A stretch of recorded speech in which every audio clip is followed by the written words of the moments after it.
నల్గొండ జిల్లా మునుగోడు నియోజకవర్గం మరిగూడ మండల కేంద్రంలో వడ్ల కొనుగోలు కేంద్రాన్ని మాజీ మంత్రి హరీష్ రావు సందర్శించారు.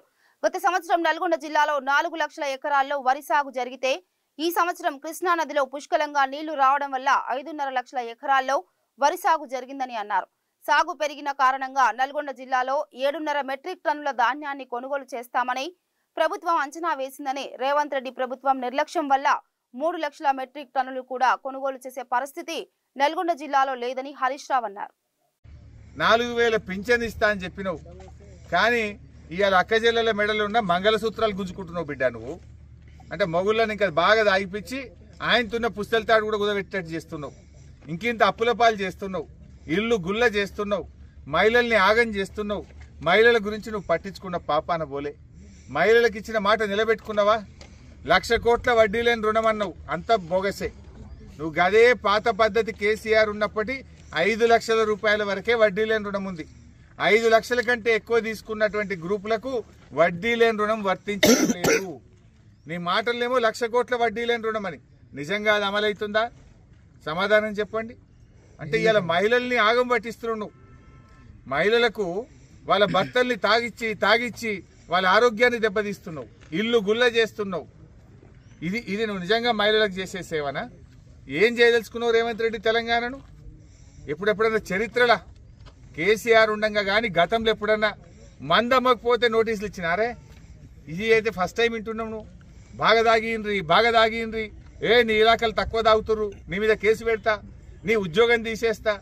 ఇట్లుంటాడా ముఖ్యమంత్రి? ఎవడన్నా ముఖ్యమంత్రి వడ్లు అమ్ముతున్నాయా లేవా, పత్తికి మద్దతు ధర వస్తుందా లేదా, పెట్టుబడి పైసలు అందినాయా లేదా, రుణమాఫీ జరిగిందా లేదా అని ప్రజల గురించి ముఖ్యమంత్రి ఆలోచించాలి. ఈ ముఖ్యమంత్రి పైసల గురించి ఆలోచిస్తుండు. మందు అమ్ముతలేదని తెగ బాధపడుతుండు. ఈయనకు మందు అమ్మాలన్నట, సంచి నిండాలన్నట. ఇదా నువ్వు చేయాల్సిన పని? ఇవాళ ఏ ఊరికి పోయినా నేను అడుగుతున్నా ముఖ్యమంత్రి గారిని, ఏడగొన్నావు సన్నవడ్లు చెప్పు. 47 లక్షల మెట్రిక్ టన్నుల సన్నవడ్లు కొంటామన్నారు. ఏడగొన్నావు? నేను నిన్న జగిత్యాల పోతే ఒక గింజ కొనలేదన్నారు. నల్లగొండకు వచ్చి ఇవాళ అడిగితే ఒక్క గింజ కూడా సన్నవడ్లు కొనలే, బోనస్ రాలేదన్నారు. అంటే నీ బోనస్ బోగసే కదా. ఇక నువ్వు బడ్జెట్లా మహారాష్ట్రలో పోయి 2,400 కోట్లు పెట్టినా బోనస్ ఇస్తున్నా వడ్ల కన్నావు. ఏడిచ్చినావు బోనస్? 1800కు 1900కు వడ్లు అమ్ముకుంటున్నారు. 91 లక్ష మెట్రిక్ టన్నుల వడ్లు కొంటామన్నారు. మీ తీరు చూస్తే, మీ పద్ధతి చూస్తే, మీ రివాజ్ చూస్తే 91 లక్షలు కాదు కదా, సగం 45 లక్షల వడ్లు కూడా మీరు కొంటట్లేరు. ఎందుకంటే ధాన్యం ఇవాళ ఆంధ్రప్రదేశ్ వాళ్ళు పక్క రాష్ట్రం వాళ్ళు వచ్చి కొనుక్కపోతున్నారు, దళారులు కొనుక్కపోతున్నారు, మిల్లర్లు కొనుక్కపోతున్నారు. ఎందుకంటే రైతులు కూడా నువ్వు పైసలు ఇస్తావో ఇయ్యవో, పైసలు పడతలేవని 300, 400 తక్కువకే బయట అమ్ముకుంటున్నారు. ఇవాళ ప్రతి రైతు కూడా నష్టపోతున్నాడు.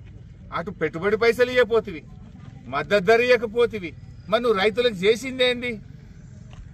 పెద్ద రుణమాఫీ అన్నావు. ఇవాళకి కూడా సగం చేయలే కదా నువ్వు. యాదగిరిగుట్ట లక్ష్మీనరసింహస్వామి మీద ఒట్టు పెట్టి మాట తప్పినావు కదా. ఈ ఏరియాలో గుడి మీద ఒట్టు పెట్టిండా? దేవుడి మీద ఒట్టు పెట్టి మాట తప్పినోడు ఉంటాడు ఎవడన్నా? భయం ఉంటది, భక్తి ఉంటది.